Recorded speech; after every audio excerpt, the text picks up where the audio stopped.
महाराजा अग्रसेन जी के चरणों में शत नमन करते हुए मैं आज इस विराट अग्र महाकुंभ 2023 के अवसर पर प्रदेश के कोने कोने से आई हुई अग्र शक्ति, अग्र बंधुओं और अग्र मातृ शक्ति युवा साथियों, सर्वप्रथम तो मैं आपको बधाई देता हूं और आयोजकों को धन्यवाद देना चाहूंगा और बधाई भी देना चाहूंगा कि ये जो शानदार आगाज आप लोगों ने किया है और पिछले 2 महीनों से मेहनत करके गोपाल शरण गर्ग साहब, राजेंद्र केडिया जी, आनंद जी, गिरीश गर्ग साहब, के गुप्ता साहब, इनकी पूरी टीम और जयपुर के विशेष रूप से विद्याधर नगर के हमारे प्रत्याशी रहे सीताराम जी, प्रत्येक इकाई का जो आयोजन आज जो भव्य आयोजन किया जा रहा है, मैं आपको बधाई देता हूं।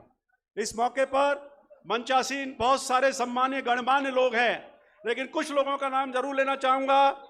हरियाणा विधानसभा के स्पीकर ज्ञानचंद जी हैं, पूर्व हमारे राज्यसभा सांसद जो है श्री संतोष बागदोड़िया जी भी हैं, अमित चाचाण जी हैं, सुरेश मोदी जी भी हैं, अन्य राज्यों से आए हुए हमारे एमएलए साहिबान, पूर्व सांसद, मंचासीन सभी लोग और सामने बैठे हुए भाइयों और बहनों युवा साथियों, मुझे आज भी बड़ा फक्र हो रहा है और शायद इसका परिणाम है कि अन्य समाजों में जो जागृति आ रही है, अवेयरनेस आ रही है, आज मुझे लगा है कि अग्रवाल समाज में भी जागृति का सूत्रपात हुआ है। मैं समझता हूं, मैं तो पहली बार एमएलए बना और पहली बार में ही मंत्री बन गया, मैं तो बहुत भाग्यशाली मानता हूं अपने आप को। लेकिन एक जरूर कहना चाहूंगा, मेरे पास सारे हमारे अग्र बंधु आते रहते हैं, सारी इकाइयों के अधिकारी भी आते हैं, अध्यक्ष भी आते हैं और पूर्व पदाधिकारी भी आते हैं।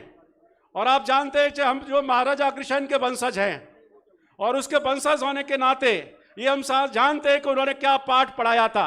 और अग्रवाल समाज एक वैसा समाज है जो सभी समाज के साथियों को साथ लेकर के आगे बढ़ता है, खुद बढ़ता है, दूसरों को बढ़ाने का काम करता है। लेकिन दुर्भाग्य होता है कि इतनी अग्रशक्ति मजबूत होने के बावजूद भी आप जानते हैं हमारा काम व्यापार का है, उद्योग चलाने का है, वाणिज्य का है, लघु उद्योग धंधे हम स्थापित करते हैं, लेकिन कई बार हम अपनी राजनीतिक शक्ति को नहीं पहचान पाते। और आज ये विशाल रूप देखने को मिल रहा है। गोपाल शरण जी, मैं आपकी पूरी टीम को बधाई देना चाहूंगा और विशेष रूप से गिरीश जी को, हमारे प्रदेश अध्यक्ष हैं, युवा हमारे बहुत सारे यहाँ मनोज जी और ये सब खड़े हुए हैं। एक एक व्यक्ति का योगदान है, हमको तो केवल स्वागत किया जा रहा है आपके द्वारा हमारा तो, लेकिन असली जो शक्ति है ये सामने खड़ी हुई है, बैठी हुई है कोने कोने तक। मैं आ रहा था मालवीय नगर से, रास्ते में क्या महिलाओं की भीड़ थी और मैं इस मातृशक्ति को भी सलाम करता हूं कि पहली बार लग रहा है कि ये जो है समाज के लिए निकल के आई है। और जब आप जानते हैं मातृशक्ति जब जागरूक हो जाती है तो मैं कह सकता हूं कि हम लोगों को अब चिंता करने की जरूरत नहीं है। और मैं उम्मीद करता हूं हम किसी के साथ अन्याय नहीं करते, हम सबके साथ न्याय करते हैं, लेकिन अपने समाज के साथ अन्याय होता है तो हम सबको खड़े होना चाहिए। मैं गोपाल शरण जी से कहना चाहूंगा, मेरे से पूर्व वक्ताओं ने भी कहा, एक मांग की जा रही है, मेरे पास कल परसों आए थे इनविटेशन देने कि साहब अग्रसेन कल्याण बोर्ड की स्थापना होनी चाहिए, घोषणा होनी चाहिए। मैं धन्यवाद देना चाहूंगा, आज राजस्थान में जितने कल्याण बोर्ड समाज के आधार पर बनाए गए पूरे देश में नहीं बनाए गए। आज ही जैन समाज के लिए घोषणा हुई है और मैं आने से पहले माननीय मुख्यमंत्री जी से चर्चा करके आया हूं, उनको मैसेज दिया, उनसे फोन पर बात की कि हमारे ये समाज इकट्ठा हो रहा है, राजस्थान में पहली बार अग्र विराट महाकुंभ का आयोजन हुआ है और जल्दी ही महाराजा अग्रसेन के नाम पर कल्याण बोर्ड का गठन किया जाए। मैं आपको विश्वास दिलाता हूं,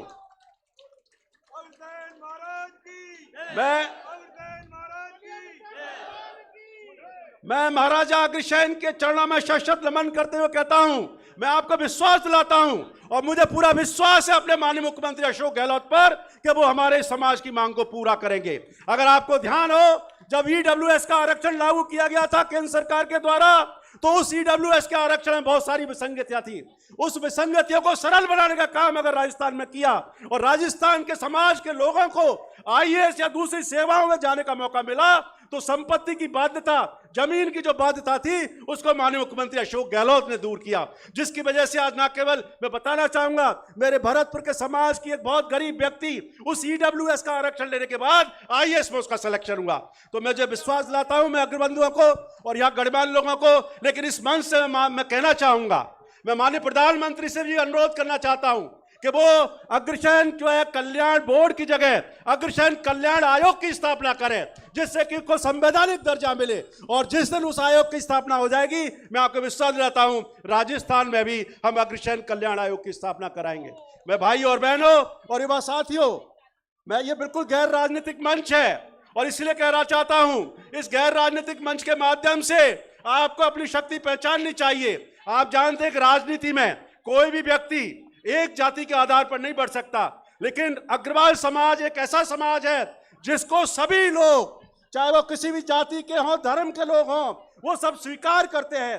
क्योंकि हम शुरू से लेकर लास्ट तक, चाहे हम व्यापारी हैं, चाहे कोई भौरगत का काम करते हैं, उस गरीब की मदद करते हैं, दुकान के माध्यम से, आड़त के माध्यम से, और जो ऑयल मिल के माध्यम से।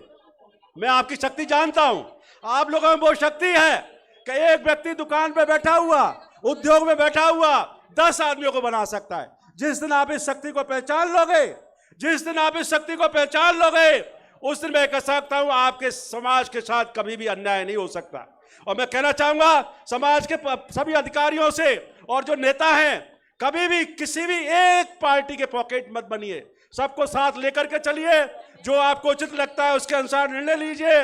इसका नुकसान हमें इसीलिए हुआ है कि हमको कोई जेबी संगठन मान के चलता है, वो जेबी संगठन कभी मत नहीं है। आप तय करिए, अग्रशक्ति तय करे, अग्रवाल समाज तय करे कि क्या होना चाहिए।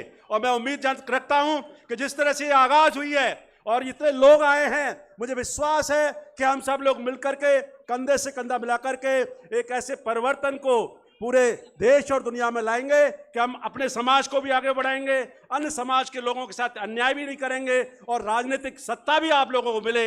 इस सब के लिए मैं साथ हूं और मैं आपको विश्वास दिलाता हूं जो यहाँ मांग रखी गई है वो निश्चित रूप से होंगी। और मैंने तो खुलेआम कहा है, जिस भी समाज को जमीन चाहिए राजस्थान में, वो यूआईटी नगर पालिकाओं में एप्लीकेशन दे। मैं माननीय मुख्यमंत्री जी के माध्यम से सामुदायिक भवनों के लिए आवंटन करवाऊंगा, ये मैं आपको वादा करता हूं। मैं इन्हीं शब्दों के साथ, आप लोगों ने मुझे बुलाया, अभिनंदन किया, स्वागत किया, उसके लिए कोटि कोटि धन्यवाद। इन युवा साथियों को, जो युवा पीढ़ी है, आपको जरूर कहना चाहूंगा कि आप लोग अपना एकजुट होते हुए जो है एकजुटता दिखाएं। इन्हीं शब्दों के साथ बहुत बहुत धन्यवाद। जय हिंद। यहां से सीधा मैं मुख्यमंत्री जी के पास जा रहा हूं आपकी मांग को रखने के लिए। बात हो चुकी है और वापस वहीं जा रहा हूं कि अग्रसेन कल्याण बोर्ड का गठन हो। राम राम साहब। जय हिंद, जय भारत, जय अग्रसेन। माननीय